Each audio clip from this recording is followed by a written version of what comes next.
What's up mga idol? Pringle rain or shine na, Slaughter lumipat na din.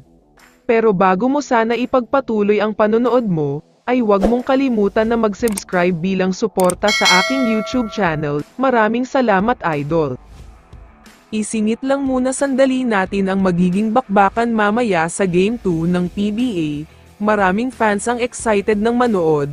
Sold out na nga ang lahat ng mga tickets dahil gustong makita ng mga fans ang susunod na mangyayari. Alam naman kasi natin na punong-puno ng controversy ang nangyari sa Game 1, dahilan para pag-usapan sa buong Pilipinas, kaya excited na ang lahat dahil siguradong mas mataas na naman ang emosyon at drama sa Game 2. Pero ang pinangangambahan ng mga fans ay kung lalaban pa nga ba ang SMB sa Game 2. May mga trending kasing balita na baka magpatalo o forfeit ang SMB, bilang pagpapakita ng disappointment noong Game 1. Samantala, lumipat na tayo sa balita tungkol sa Rain or Shine. Okay naman ang lineup nila this 49th season, pero ang problema ay turnover prone ang mga players nila, masyadong madaming turnovers ang ginagawa nila. Reasonable naman kahit papaano dahil nga run and gun ang sistema nila. Bata pa ang mga players kaya natural lang na mabilis ang takbo ng laro nila, pero sa past 3 conferences ay turnovers talaga ang ikinatalo nila.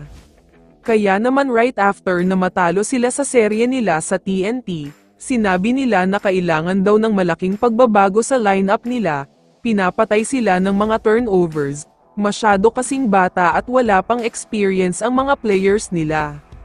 Kaya naman kinuha nila ang multi-PBA champion na si Stanley Pringle, pumirma nga ito ng 2 years maximum contract sa Ross. Nagulat din sina Coach Yeng dahil sila ang napili ni Pringle para paglaruan na team. Ayon kay Coach Yeng ay hindi niya masasabing si Pringle ang missing piece dahil big man talaga ang kailangan nila, pero masaya sila na nakuha nila ito dahil nga major upgrade daw talaga siya sa lineup nila next season. Tulad ng nabanggit ay kailangan daw nila ng big man, kaya naman nakikipag-usap na daw sila kay Greg Slaughter. Mukhang gusto na rin daw ni Greg na maglaro sa Rain or Shine, dahil gusto niyang maglaro sa independent team. Sa tingin ko naman, hindi na talaga malabong makapag-champion ang Rain or Shine next season. Legit title contender na talaga sila, at kapag kumpleto na ang mga missing piece ay hindi na ako magtataka kung championship dynasty na sila. Kaya naman kung ikaw ang tatanungin idol, ano ang masasabi mo sa balitang ito?